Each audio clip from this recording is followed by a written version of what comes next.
What's up guys, I'm Dewey and I'm 35 years old from Manchester, and today we're going to talk about my condition, which is called autoimmune disease and kidney failure. I was a normal lad, before all this. I used to work at a full-time job as a teaching assistant and done that for 4 years, but all of a sudden I went crashed down in July 2023, so here we go. So I think around April last year it was normal one, so I noticed a few things. So at first it was about out of breath, feel wheezy, feel like I can't do anything as much to do the simple tasks at work. By the way, I used to work 2 jobs.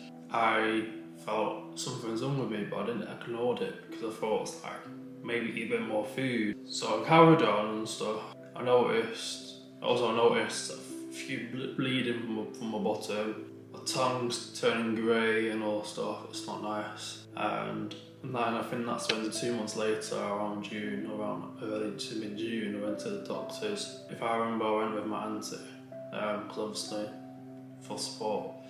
I was only there for like 30 minutes and did a few tests. No, the tests were urine test and blood test, because I thought at the time diabetes, right? Done all the tests. I remember the doctor was saying that my blood pressure was very high at the time, so over 150s I think. My kidney function is very low, according to the sheets anyway. It was quite shocking for me. I was quite upset on that day, but my auntie was there anyway.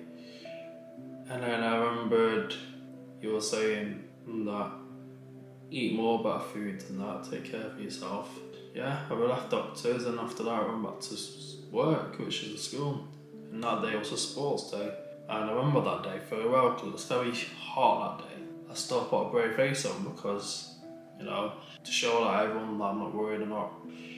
And I remember the sports day was tug of war, crossing the island, and a bike challenge race. I remember doing a tug of war, for example, where I was like that, pulling and stuff. I was like, I felt weak. It's not usually like me. I thought, I need to carry on.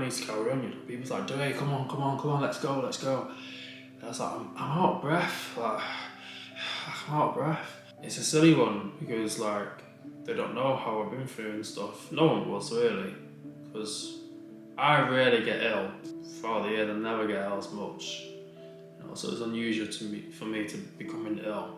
And I remember I went home after the sports day ended. I went to the barber's, and even the barber notices that my face was a bit more pale and more tired because my eye bags and that. By the way, my eye bags are usually dark. It's genetics and I'm wrong with it. Yeah, he told me that, you're alright, mate. I said, yeah, I'm fine. I was why? Because you look tired and that. I said, I know. And yeah, I remember I was walking home and the weather's still hot. And my mother was about to go out somewhere, but then she saw me walking towards the door, and then she was saying, she said to me, son, you alright? I said, yeah, I'm fine. She goes, why you look tired and not walking? He's like, no, I'm fine, my mum was fine. But she knew something was up. So I went in, had a shower and that, and I went to bed, because I didn't feel that hungry. That's another notice as well. I wasn't hungry as much as I used to, and that was unusual. And to be fair, I am a fussy eater most of the time, but I stayed in bed, really tired. Couldn't even watch the soaps or anything on TV. Couldn't even use the phone as much. I was that tired. And my mother came in and talked about her holiday. She was about to go on Saturday, and this was on Wednesday night. Yeah, it was quite scary, to be fair. For me, I just acting on board. She knew something was up. And she was saying that she wanted to stay at home because of me. She was saying that go to my auntie's for 1 week or so and stay there just to look after me, and I wasn't well enough to look after myself. But yeah, anyway, she decided I have to go to my auntie's for 1 week. And I agreed anyway, it makes more sense. And I remember a night before next morning, I had a phone call around 8 o'clock. And it was a doctor's. Now, I thought it was a random number, you get one of them random numbers in your phone and you want to ignore it.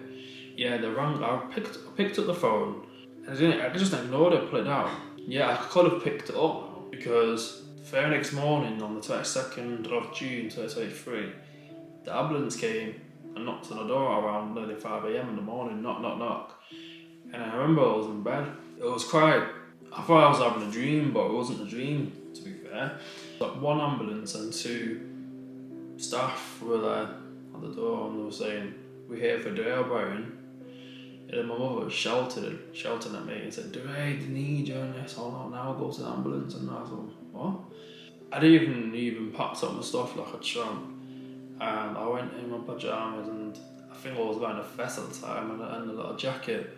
Yeah, got on the ambulance, did blood pressure and all that, and a few more tests. It was very low, and I remember saying that I could be back home today, but unfortunately I wasn't going back home. I stayed at hospital for nearly 3 weeks. Yeah, it was quite a shocker really, because my workplace was ringing me, saying, "Where are you?" and stuff. My mum told them that my son's at hospital now, and they thought I was lying at first. And so I posted a few information about why I wasn't in work and that on my social media platforms, and people were shocked because usually I'm really active and healthy and I don't really get ill and stuff, apart from the odd cold and then, but it's just very unusual for me being in hospital, you know what I mean? Yeah, so I remembered in A&E, in probably a little ward for now, and I remembered getting the thingy done, which is my chest. The line on my chest now. Got this done on the same day. I remember it was very painful. And after that's done, putting it on my chest for an hour and a bit, I had a little rest and that, and the doctors get to know me and all that, asking all questions and stuff about my details and how it happened and stuff. But to be fair, I had my phone with me, and I used all my data on my phone. I had like 50 gig, and I changed it to unlimited instead. I used it every day. I didn't even run out for 10 days, to be fair. I stayed in the building, even at the time when the weather was so hot, and I couldn't be asked going out, you know what I mean? During those weeks, I remembered met a few nice people, the staff there were very nice. They were saying things like, "Yo, if you're very willing to be here, how old are you, you're 19 or something?" I said, "No, I'm 24 and a half, nearly 25 in August." At the time, anyway. I was like, "Oh right." I was shocked. So all of them were shocked. I got that a lot about my age, just what you shouldn't be here, And yeah, I shouldn't, but anyone could be at hospital at any time, so it's not about the ageism, you know what I mean? It could be anyone.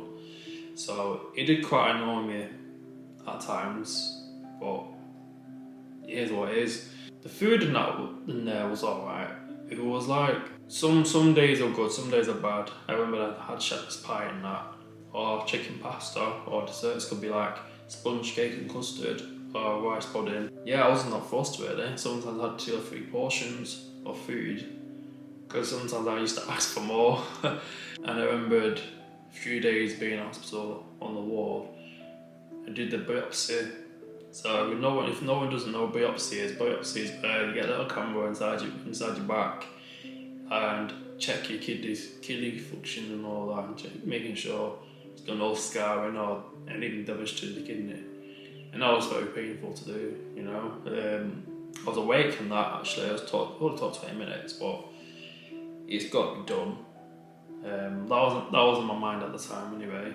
Then I did the X-ray as well, which was a massive machine to check your kidneys and stuff. And you have to inject injection on your arm. It's like the hot injection inside your body, and it lasts for 10 seconds.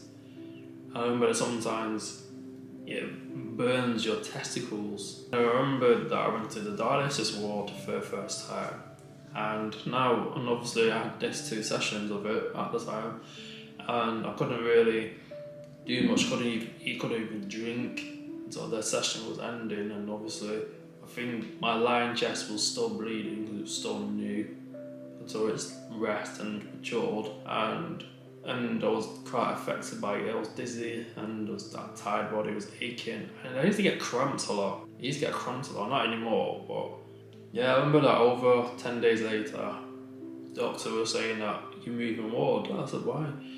So I moved the ward to the dialysis ward, which was more beneficial for me anyway, for my kidneys. And I remembered it was a better ward I tell you that right now, the staff were better, and the food was a whole lot new level.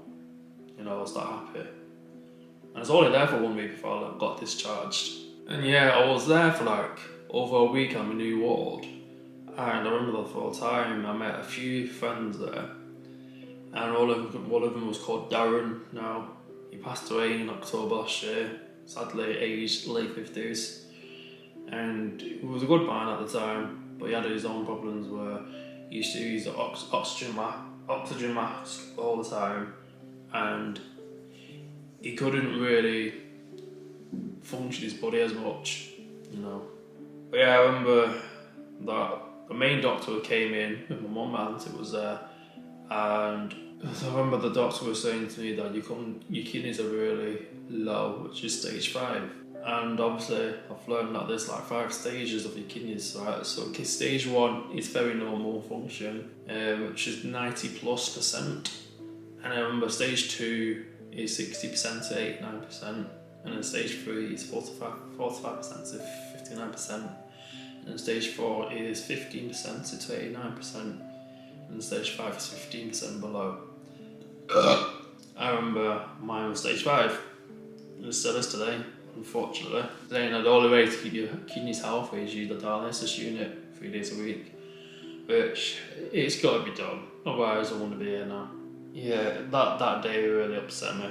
And then a few days later I remember that the doctor was saying that I'd been discharged today, which is great because I was getting bored. Apart from getting out outside for a few more days before I went home, which was weird coming out the door, feel the fresh air and breathe and see the people chatting and stuff, birds tweeting and all stuff. And I think I remember that I used to walk to the park with my family and I had ice cream and that. I remember the day that I said bye to my friend Darren. I said to him, I'll see you again, which I did. That moment getting out of hospital and going home, it's unbelievable. I was that happy. I'll remember it forever because it did change my ways and appreciate my family and friends, you know. I remember visitors came in to see me every day, and I remember the few staff there were saying, "You're popular, you ain't?" I said, "Yeah, well, yeah, possibly.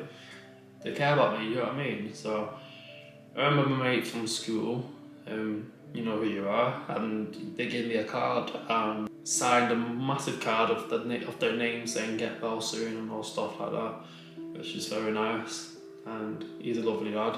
A few mates from school, and I had a few people that I know for years and stuff. But yeah, I remember it forever, I think personally. Especially, you know, the NHS, you know, should appreciate them helping you out and stuff. They should really get more high pay, but they don't, unfortunately. The thing is to know that the nurses there shouldn't really give the number to the patient, because if they do, they get caught, don't they? But fortunately, I managed to get the numbers, which is 5 people. 5. I don't know how I do it, but here's what it is. And yeah, guys, I think that's pretty much it to say, really. I feel like I have to address it because it's unusual for me, around my age, having that kidney function problem already. And people still ask me that to this day, you know, how it all happened and all that. So my honest answer would probably be, I caught it by someone, I caught it somewhere, you know. I don't smoke, I don't drink as much, I don't really do drugs, so, you know, it could happen to anyone at any time. So I think it's got to enjoy life while you can, take risks and stuff. Anyway, if you got any stories of your own kidney function and stuff, leave a comment below or DM me on my Instagram. See you next video. Thank you for listening. See ya.